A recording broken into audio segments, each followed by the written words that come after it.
These are all 8th graders, and they've come here to show their zine festivals.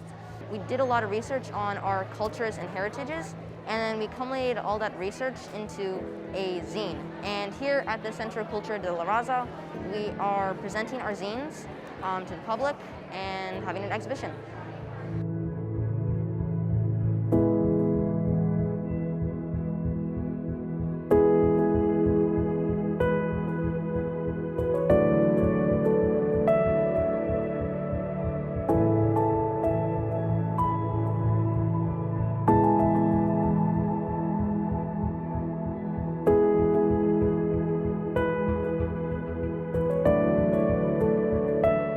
Gather around and listen up for your name, and if you hear your name, grab your portfolio, but just stand with it for now, because what we're trying to do, the hard part, is getting your portfolios out on the right table. What's neat is some of them have a shared experience of connecting to their culture, and others have a shared experience of feeling disconnected from their culture.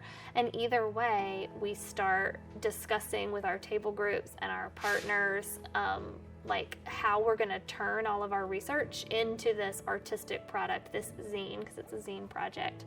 Oh yeah, zine is like a little booklet folded into like 8 pieces, like 8 pages.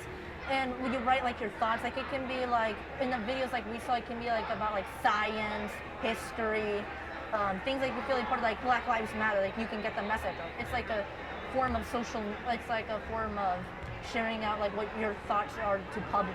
In those conversations and in helping each other, that's the beauty of project work, I find, is that through the partnerships and grouping and working together on this difficult task, they find these connections and commonalities they didn't realize they had with their partners in class, and start to empathize with each other. All right, so these are places I visited in Mexico City, which was about a week ago that I went on a trip with my family. A week ago?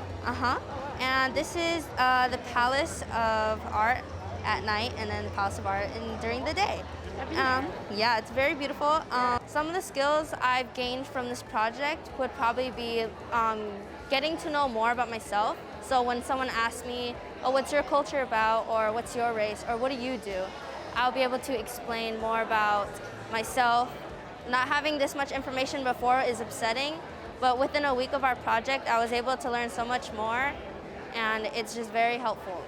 And also, hopefully, and this is like harder, but throughout the whole process, I always hope that they start to empathize with those initial protesters in San Francisco who didn't see themselves in their curriculum. Because we spent a lot of time talking about times you haven't seen yourself, or times when you have seen yourself that now you look back and you think, ooh, I might have been like the only one who saw myself. And so through those kind of conversations within a project like this, I'm trying to build that empathy piece and hoping that they can also be sharing that at home as well, because I would love for it to spread out into the community. So we found that a lot of teaching, especially in textbooks, teaches history from one perspective, and often that can lead to some misinformation, and yeah. So it's important to know that, because if you don't know all sides of the history, then you can't make a clear interpretation of history. You can't, because as a historian you have to, like you're interpreting the history before you and trying to make sense of the past. And so if you don't know all sides, then you can't really make sense that well.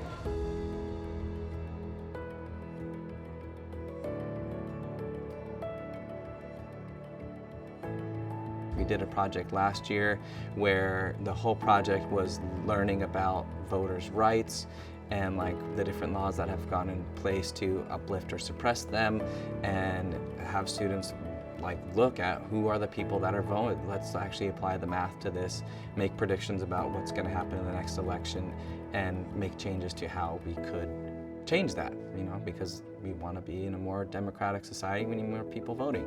Students were looking at, first of all, learning about all of the Bill of Rights and all of their rights as Americans and the history of fighting for those, looking at the statistics of voters and voter turnout in different areas, different demographics. And I think bringing to light, like that's what critical consciousness is all about, is bringing to light things that students would not be aware of that are in place right now, and then being aware of those and then seeing that they actually have the power to change them, either through just learning about it and talking about it with each other, like that's really hard to do, to have students and even adults have like a dialogue, a serious dialogue about things that are inequitable, you know. So creating a culture where they do that on a regular basis is like really awesome. I think really empowering them and really shows them that they can like go even further, whether it be a career that they want to choose or whether it just be able to talk about that with other people as they get older, which is really important to have a democratic society, obviously. I think that's